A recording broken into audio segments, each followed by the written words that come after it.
بسم اللہ الرحمن الرحیم۔ السلام علیکم ورحمۃ اللہ وبرکاتہ۔ عابد راجہ چینل کی طرف سے آج میں اپنے دوستوں کو رسول اللہ صلی اللہ علیہ وآلہ وسلم کا ایک فرمان بتاؤں گا۔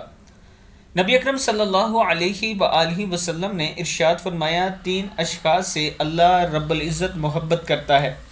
جو شخص رات میں اٹھتا ہے پس وہ نماز میں اللہ کی کتاب کی تلاوت کرتا ہے، اور وہ شخص جو اپنے دائیں ہاتھ سے کوئی خیرات کرتا ہے جس کو وہ چھپاتا ہے، اور وہ شخص جو کسی چھوٹے لشکر میں ہوتا ہے اس کے ساتھی ہار جاتے ہیں اور وہ دشمن کا سامنا کرتا ہے، یعنی کسی کمزور سے لشکر میں ہوتا ہے اور وہ جہاد کرتے ہوئے دشمن کا مقابلہ کرتا ہے۔